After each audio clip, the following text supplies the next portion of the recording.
People will often forget what you said and what you did, but they will never forget how you made them feel.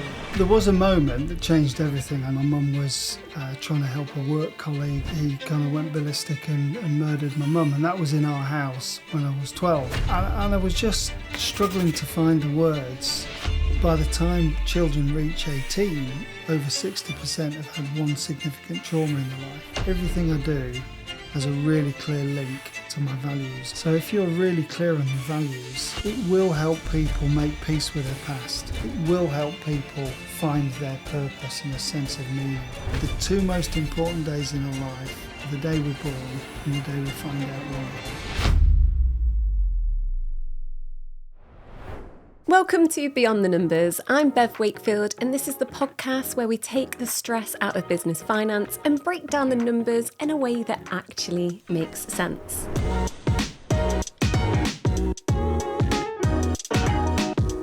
Today's guest is someone who knows what it means to rebuild from the ground up, both in business and in mindset. Dave Pounds changes lives, and he's got his business rooted in helping others become their most impactful, present and powerful selves. But his story starts long before that, with a career in project management for some of the world's biggest brands, and even earlier than that, on a cricket field, playing alongside names like Mo Baobab. Dave's journey is one of quiet reinvention. After personal setbacks and big career shifts, he decided to do the inner work. And now he helps other people do the same. In this episode, we dive into what really means to be remarkable. Not the Instagram version, but the real, raw version. The version that starts when you think you're too late, too stuck, or too ordinary to make a change. Super excited to have you here today, Dave. Thank you so much. Yeah, pleased to be here, and I'm impressed with your research because it didn't come from me, did it? No. Wow. Let's go back to the beginning then, if you're happy to. Where did all this start? Well, the change of career started, I guess, 2 or 3 years ago. Previous to that, I'd spent my life in the corporate world, as you say, working for brands like Jaguar Land Rover and Volkswagen and Lloyds Bank and Halifax Bank of Scotland and so on and so forth. And I've had a really good career, and certainly from the outside it looks like I'd got everything sorted, but underneath I kind of felt there was always a really strong energy, much more than an itch, saying this isn't it, it is something else, but I didn't quite know what it was. But 2 or 3 years ago I kind of worked out what that probably looked like. Incredible. And what did that look like? So 2-3 years ago, you stepped away from the corporate, and we were talking earlier as well, isn't it? It's a big shift, isn't it, to move from corporate to business ownership. But what did that look like for you? Well, there was a moment that changed everything, and I know that's one of the things you wanted to cover, so we could delve into that. We could talk about that now. But essentially, the corporate sort of job aside, and the badges that come with that, like salary and status and so on, and having a great family and lots of friends and enjoying lots of sport, life in many respects was very rich. But kind of behind the scenes, and for most of my life, something that wasn't talked about, there was a lot of challenges. Going back to my childhood, when I was 12, there was a big crime-based trauma in our family. My mum was trying to help a work colleague who took the invitation to be more than it was, and when he was turned down, through his sexual advances, he kind of went ballistic and murdered my mum, and that was in our house when I was 12. Now, back in the day, nobody really knew what to do about that, so it was kind of being interviewed by the CID at 3 a.m. and back to school the next day. And the next time I spoke about that with my dad, I was in my mid-30s and beginning to have all sorts of challenges that we would today call PTSD. So that has always been in the background, and over the years just got stronger and stronger and stronger. Now, I've spent a long time a long time trying to find solutions for this.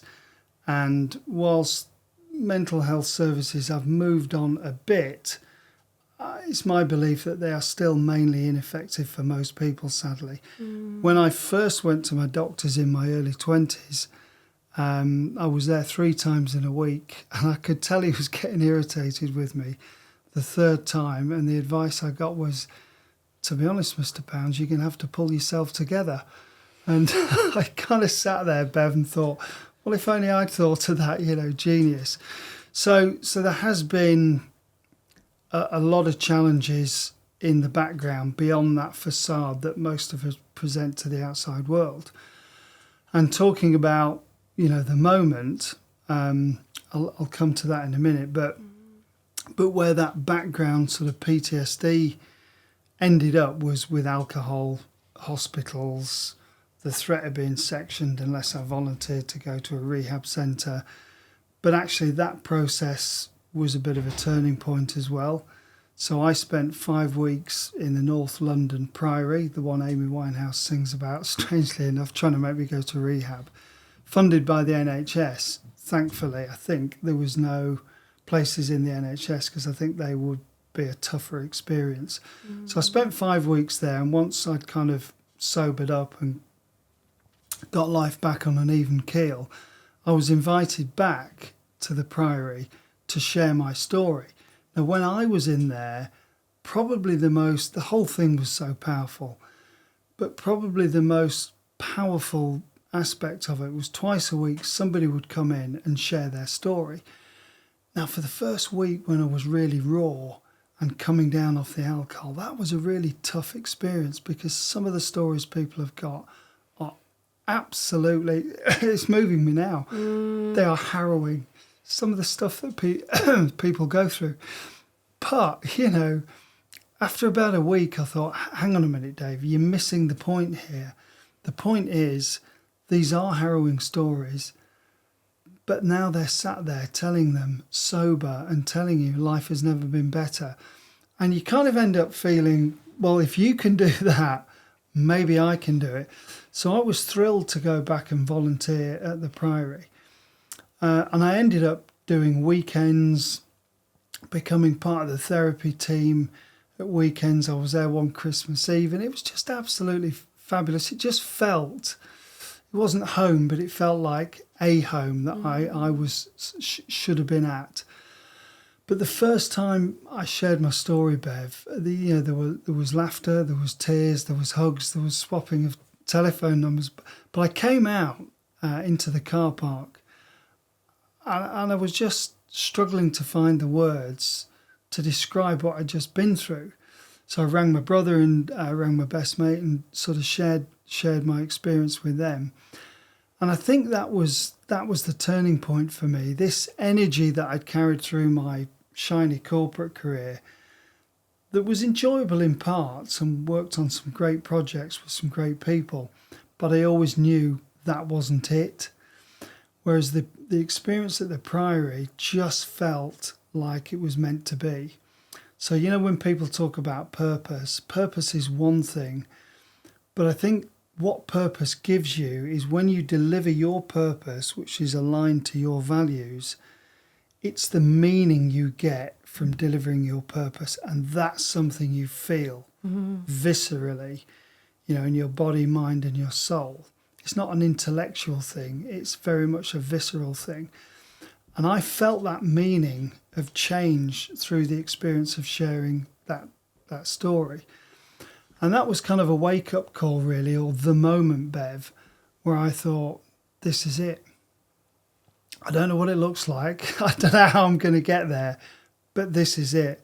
And on reflection, if anything was to make good come out of the disaster that was, back in the 1970s, it's a long time ago, but the ripple effects last for a long time. Energy never dies, does it? If something was to make some good and sense out of that, then it was going to be me making a difference to other people. And that's kind of the journey I've been on that's landed me here with you today. Oh, amazing. So do you mind me asking, when did you go through that rehab stage? Was that after the corporate life? Was that before corporate life, in terms of when you kind of you went through a period then obviously of perhaps, quite rightly, a deep depression and people not really supporting you and the doctors not taking it seriously in terms of going, actually, I do need some support and I've been putting this under the carpet. Was that quite early on then, and then actually you've come back to the rehab, say, 20 years later?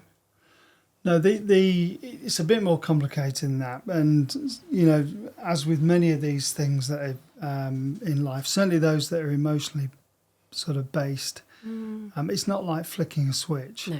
So it's been a bit of an up and down journey. So I've been in three rehabs. 4 if you count the one where I looked around for an hour and thought, I'm not doing this, because it was a shared dorm. So, within an hour I was in a black cab coming home from Luton back to Leicester with a bottle of vodka and tipped out the other end. So it was all a bit of a disaster, really. But the first rehab got me sober. I was sober for 2 years. Life had never been better, and I thought I'd cracked it. Yep. But complacency is a known problem. They talk about it all the time in rehab and AA, but I fell for it. But since the last rehab, which is a few years ago now, I have no intention of getting back to the point of complacency. Yeah. So the rehabs have overlapped, the corporate career. That's incredible that you've carried on, though, with that corporate career, the way you've kind of grown. And like you were saying, you've had that, it's almost the status connected with it. Yet despite that, you were struggling with things in the background all that time. Yeah, absolutely. But it's difficult, isn't it? I mean, you work with numbers and a lot of people who are dependent on numbers. And the fact of the matter is society encourages us to get the job and increase the salary and buy bigger, shinier things.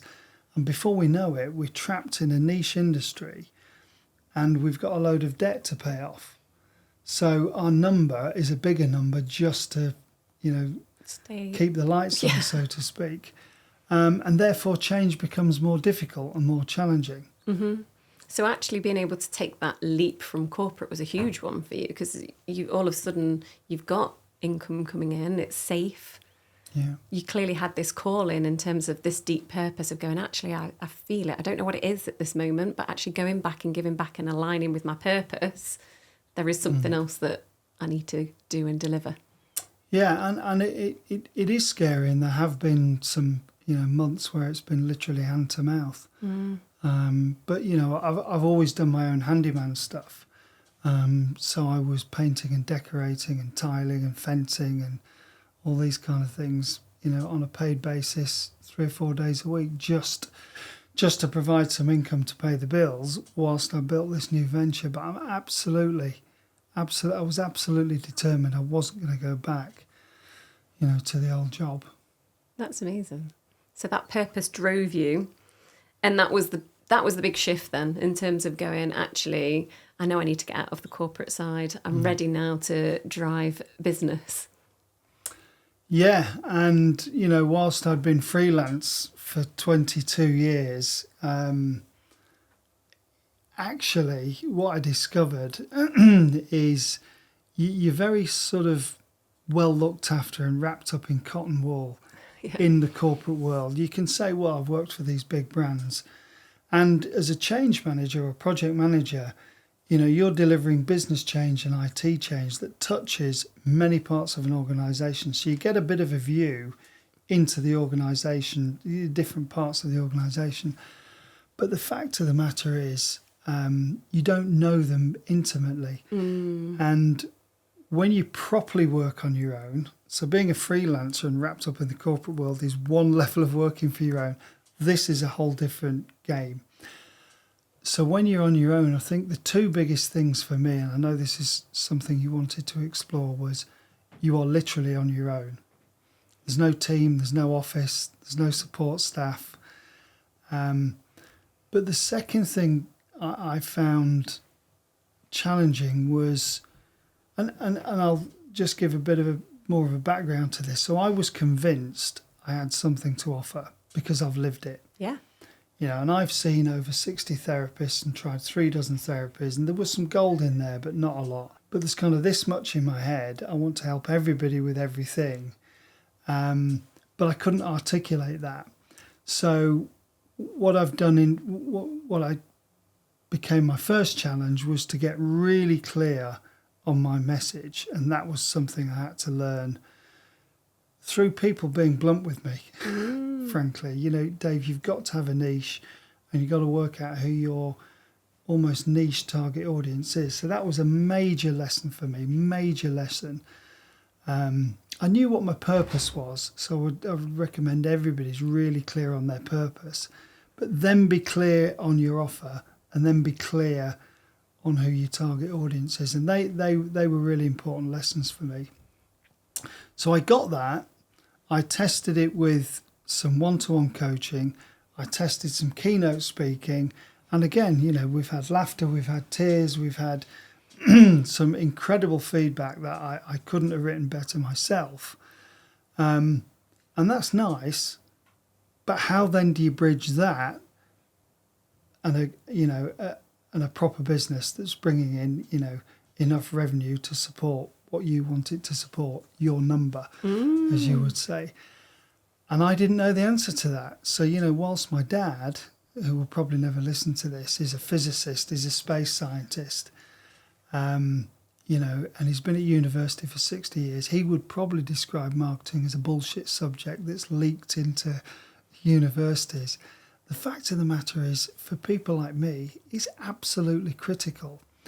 So the marketing has been a challenge, and once you get busy on LinkedIn, you realise that there are some wonderful, genuine people who want to collaborate and help and have so much to offer. But there's a lot of noise as well out there. I can do this in 10 minutes and blah, blah, blah. And it's quite frustrating. So finding the right person or the right people to help me and challenge me was really important. And I think I'm pretty much there with that now. And for the first time, it's been an iterative process, Bev, but for the first time, I feel like I've landed with something that fits, because it just feels right intuitively. Intellectually, a few things have felt right, but this feels right intellectually and intuitively. So, I would encourage people to find the help that they need. But obviously you've got to identify the help you need first. So there's a bit of a self-awareness thing in there. But, sitting on your own, trying to perfect everything on your own is likely to end in not much progress, self-doubt, loss of confidence, and maybe even the end of the venture. And it's incredibly lonely, isn't it? Because you were saying you are just by yourself, you've got no team. And even if you do have a team, you're the person that needs to make the decisions or everything like that. And it can feel incredibly lonely. Yeah. And then you're juggling 10 different roles. You're the marketer, you're the finance person, you're the doer as well. And that's hard. Yeah. And you've got, I've got a million ideas, from online programs and apps and retreats and getting into the education system. It's like, what's your priority? Yeah. Get started. So I've had some really great advice from people on that. I mean, I would call out in particular on how to develop within LinkedIn a lady called Sam Rathling. She was brilliant, because I was dreading posting 2-3 times a week on LinkedIn. I'm trying to think of something profound to say that appealed to the corporate world, because that's the communication style language, I've kind of lived with it. And she said, forget that. She said, do you believe in what you're doing? 100%, because it's worked for me. Have you got a list of topics within that you're passionate about and can talk about? I said, try and shut me up. She said, that's your content. Tell your content and you will find your audience. So that's what I've been doing, and that's been really enjoyable, in fact, sharing, stories and lived experiences, and that's how we met. I think just through engaging on LinkedIn. And you get a sense of, I know it's an online thing, but you do get, I think, a sense of people even through their posts. Oh, definitely. You can tell which ones are authentic and perhaps some that are less so, can't you? Yeah. But it does feel quite vulnerable, doesn't it, as well? Being on perhaps LinkedIn and perhaps telling some of those stories. you are kind of, yeah, you perhaps bearing things that, and people don't always like them, so you don't know who's read, or, you know, you can see the impressions, but actually you're kind of sharing a story out there with perhaps no feedback sometimes. It's easy for people to say, post and don't care. Mm-hmm. That's quite an easy thing to say. It's a little bit harder to do, mm-hmm. but I think you can get to a position where, you know, and I call it almost an anchor statement. If things are getting a bit flaky, or I'm, you know, losing a bit of confidence, or a bit of self-doubt is creeping in, I come back to my anchor statement, which is, you're really clear on your values, you're really clear on your purpose, you're really clear on making some sense out of the past and making a difference. There are going to be some ups and downs, but you've got to roll with that. You've got to roll with it. You've kind of got to have an attitude of a 2 or 3 year old toddler, exploring every cupboard, feeling things, touching them, putting things in their mouth. They're going to fall over, and they get up and they carry on, and they don't care who's looking. Yeah. And that's the mindset you've got to try and adopt. Trying to get back to our inner toddler. Easier said than done sometimes, isn't it? But you're right. Well, it is, Bev, you know, and I grew up in kind of a lads environment. Yeah. And so it was hard to be vulnerable. It was hard to start talking about the past. I mean, I didn't for decades. And now to start doing that in public, it's been a bit of a process. Again, it's not like flicking a switch, but the more you do it, the more you get used to it. And in fact, the more I do this and the more I talk to people, the more I realise we've all got a story to tell, and most of it doesn't get told to most people. And I think it's empowering, isn't it? Because actually people might listen and go, well, actually, I never thought I'd get past that. I'd never thought I've suffered a trauma or what have you. And actually, I didn't think I'd be able to get out of a corporate world and start my own business. But actually, through that experience, you've done that.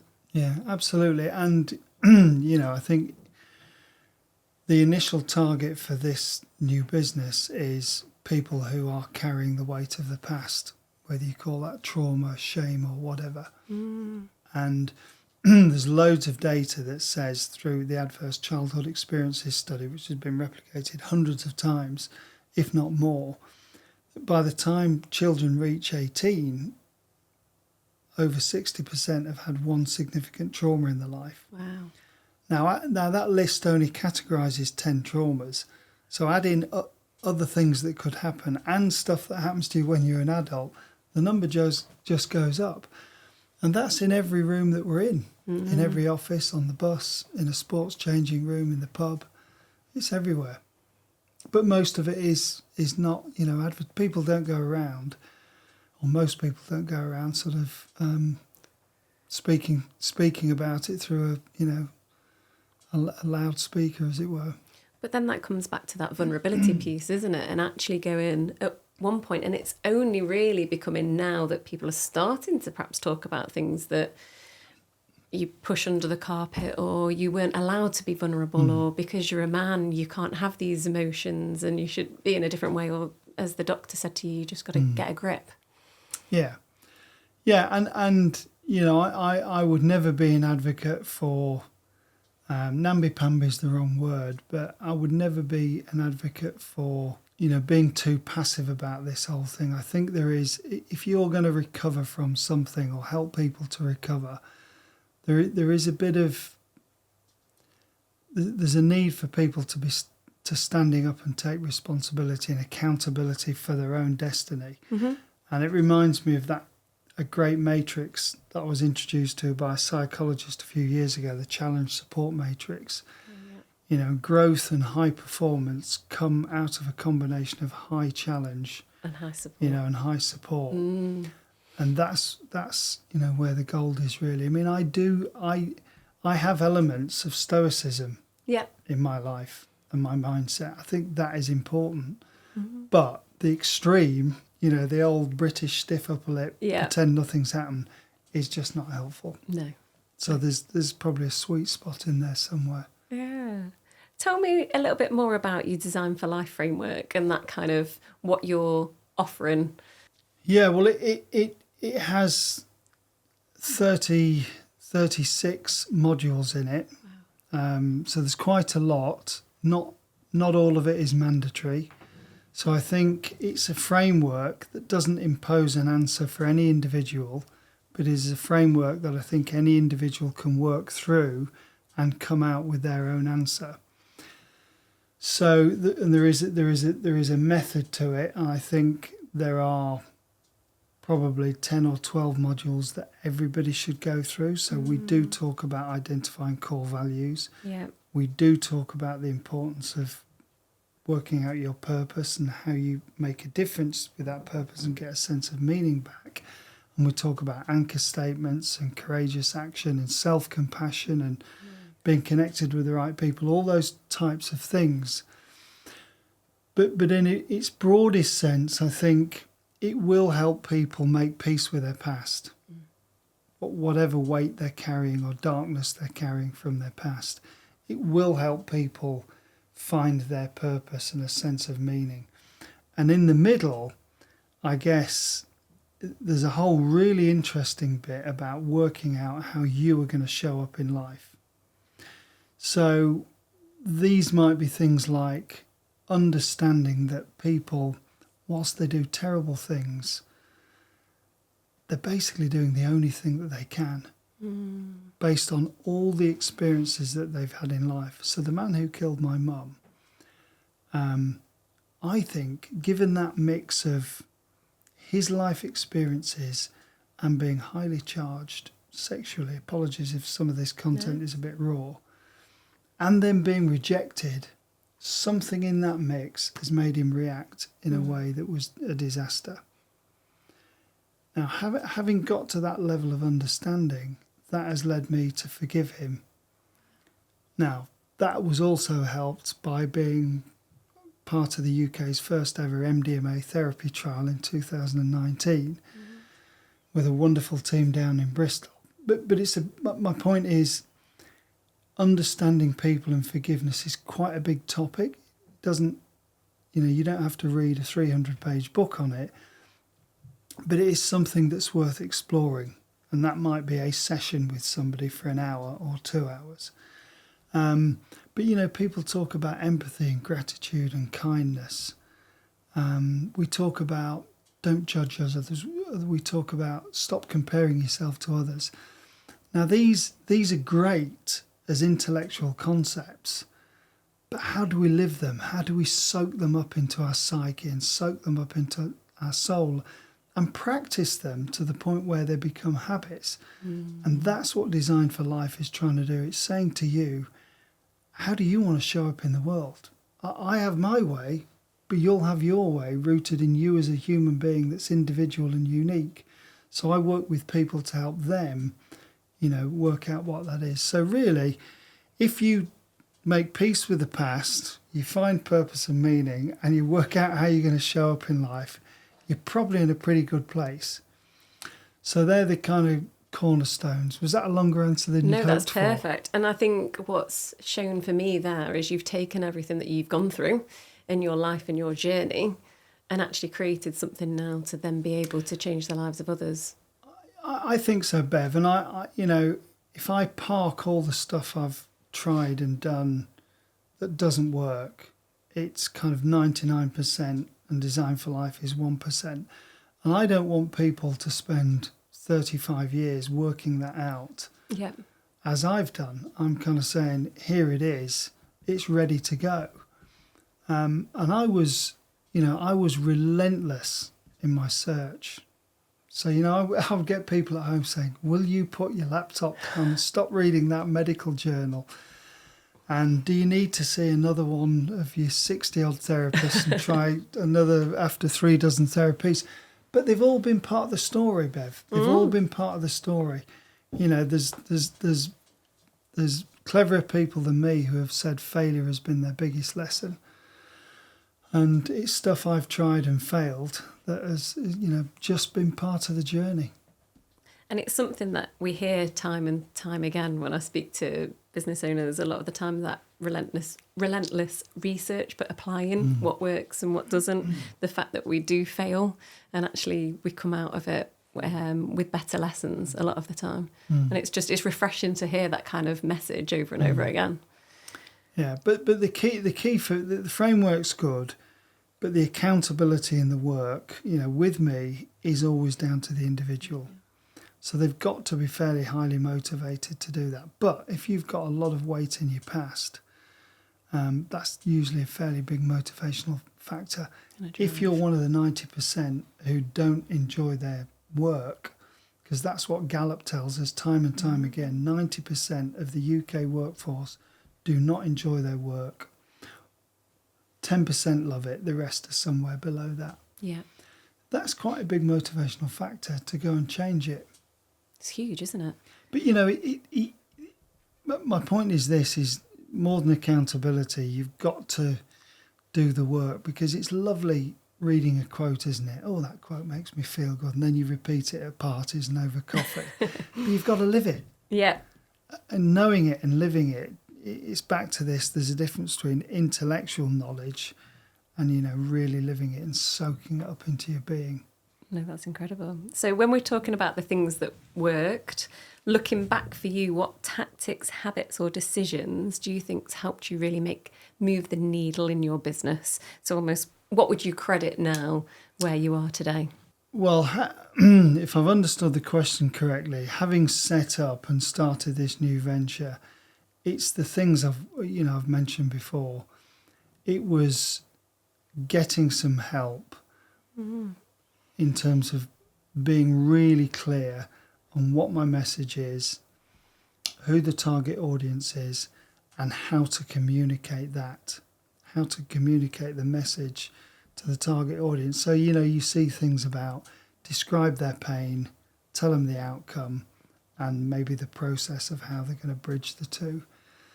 And when you've got, a million things in your head, it's hard, but sometimes less is more. Yeah. And that was probably the most important lesson.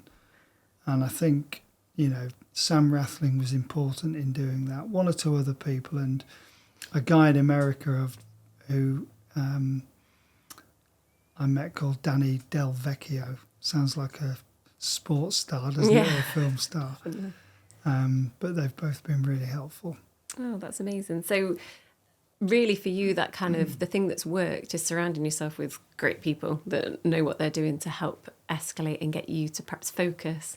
You've already done so much work in terms of understanding your purpose, your values, that anchor statement in terms of going what's right to focus on, and then almost breaking it down that way. Yeah, and you asked for one thing, but, if I added 2 and 3 in, it's stop procrastinating and perfecting and get it out there. Because people will tell you what works and what doesn't work.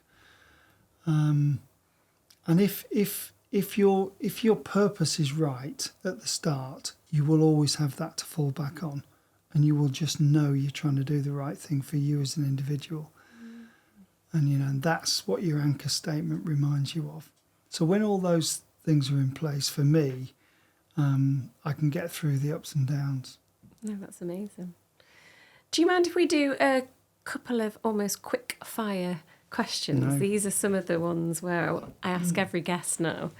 If you could give one piece of advice to your younger self, what would it be? And that's possibly a harder. No, I'm really clear on that. When I was 17, we had an extension built at home, and I helped the builder. And at the end of the summer, he said, could I take you on? I said, I'd love to do that. My dad stepped in. No, you're not doing that. You need, a proper job with a reputable company and a pension, all this, that and the other. So I did that, and I hated it. So it was the first lesson that I'd missed way back then is, you've really got to find something that is aligned to you as an individual, and that starts with your values, leads to a purpose, and that purpose making a difference. I'm absolutely clear on that. That's amazing. And then what's one belief, habit or rule that you wish you'd unlearned earlier? The one thing I wish I'd unlearnt, which I now sometimes still struggle with, because I think we're all humans and we have self-doubt. Yeah. And that anchor statement helps me again here, Bev, is self-doubt. Oh, I can't do this. It won't work for me. Self-doubt kills so many dreams and aspirations. And the thing is with values, if you're living a life that does not have integrity to your values, your body knows, your soul knows, and it just eats away at you. And that then comes out in your behaviours, through maybe resentments and anger and depression and various other things. So it's really important to do that. But self-doubt, can kill that.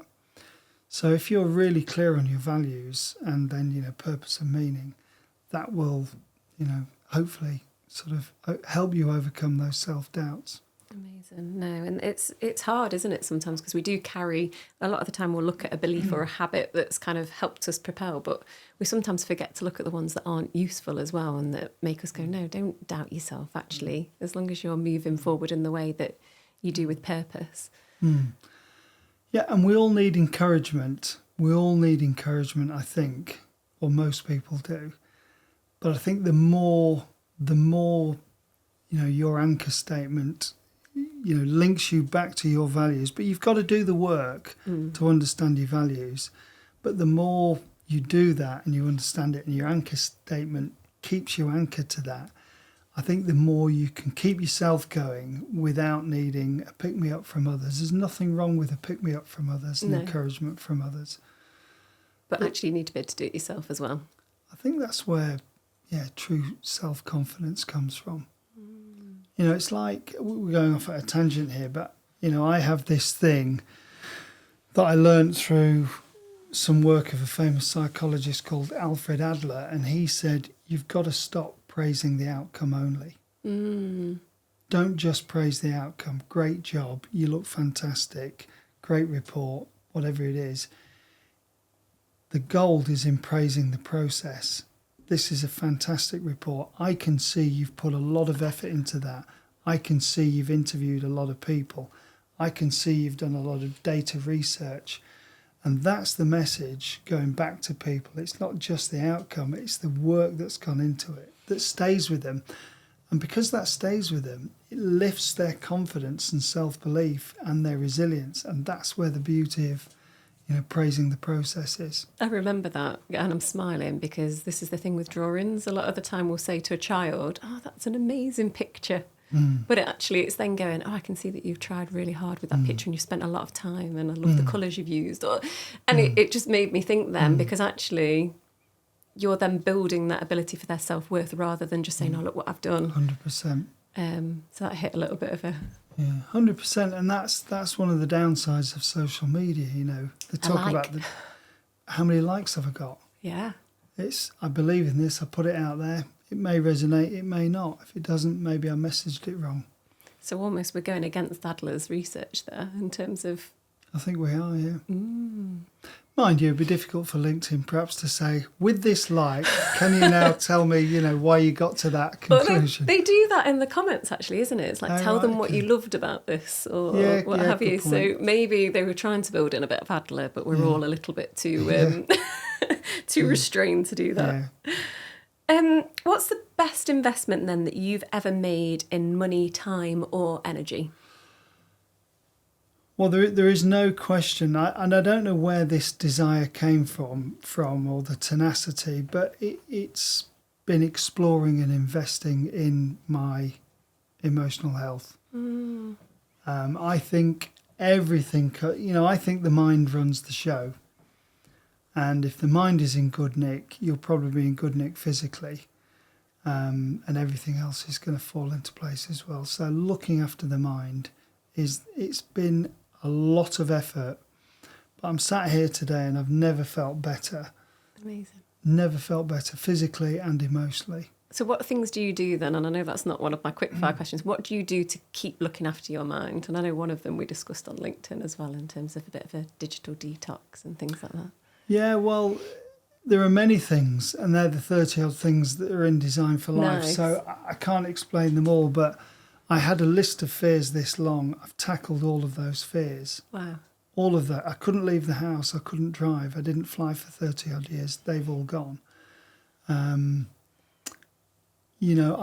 think the cornerstone, going back to where we perhaps started was giving up alcohol. Mm-hmm.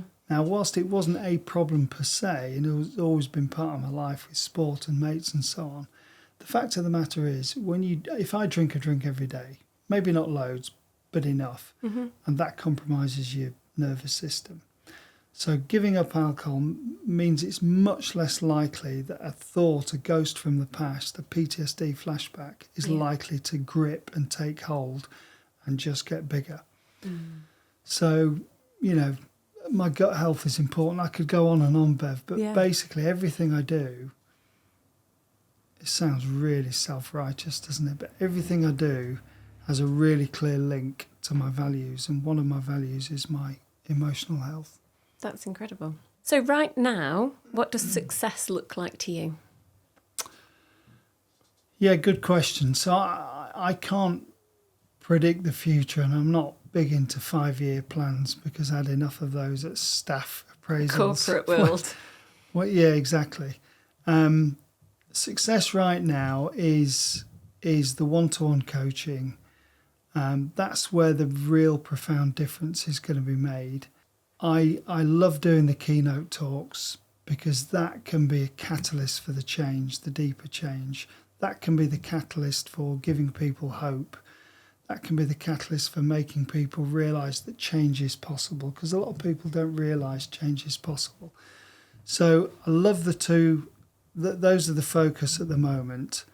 I don't want to be working on those things 40 hours a week, because I want to spend some time developing the next chapter. So I have a big thing about developing. I've done some work with schools, developing something really powerful into the school system, but that would have to be something along the lines of self-serve, app-based, online-based, to reach bigger numbers. Do you have one unsung hero who's helped shape your journey? God, there's just so many. There's so many, but there have been many important people in my life, but I would think, in crisis, my partner June and my sister Jill have been incredibly powerful. My dad is like my best mate as well. He's 90. But my best mate Jim has been the best psychotherapist I have ever seen, and he was a criminal barrister. So what does that tell you about therapy? The connection is so important. So that wasn't one person, I'm sorry, but there will be many, many others. I love what Desmond Tutu says. When people say, Desmond, you're such a wonderful, wise man, and Desmond says, there's the African thing called Ubuntu, which is basically saying that we are all a sum of all the people we've ever spent time with. Yeah, that's beautiful. And that's why it's so important to pick those people carefully. That's amazing. And then, what's one thing that you say to yourself when things do get tough? It would be a shortened version, perhaps, of this anchor statement I gave, Bev. Yeah. So, I know why I'm doing this. It's to make a difference. Nice. Now, I may have to change strategy, I may have to change marketing, I may have to change several things, but that's why I'm doing it, to make a difference. And I've felt many times now I know what that feels like when I make the difference, and that keeps me going. And I'm happy that I'm human, I'm flawed, I'm going to cock up. We all do. So that allows me to get over it. Yeah, nice, the human. So if we would eventually want to have this wall here with all the quotes from people that have been podcast guests. So if you could put a quote on a business owner's wall, I feel like it's definitely purpose-led, but do you know what it would be? Yeah, well... And I know you don't like them, because I had wrote here as well, obviously. We don't want it to be kind of woolly. We want it to feel like connected. It's, a quote's got to be not just a mantra on the wall, has it? It's got to be something we live with. Can I give you two and you pick one? Please do. So Maya Angelou said, people will often forget what you said and what you did, but they will never forget how you made them feel. Yeah. That is so important. And the second one is either Mark Twain or Nietzsche, who said the two most important days in our life are the day we're born and the day we find out why. Oh, nice. But when I'm driving home, I'll see if I can create one of my own. I love that. Well, I think that feels very similar because you said at that moment, you know, you found your purpose at that precise moment when you went back and you delivered that speech. That was that gut-wrenching purpose for you, wasn't it? That was your day that you identified your purpose. Thank you so much. Thank you for sharing that. I think it's really important for us to remember that we're all human, isn't it? And that we go through these things, and there's all sorts of raw natures, but also the fact that you've delved yourself in this kind of relentless research to give purpose, but so connected to your anchor statement. It's been incredible to hear. And I mean, maybe thinking about your last question, I just finished with this. If there's one thing I'd want to leave, and maybe this is for the world, wherever you are, change is possible.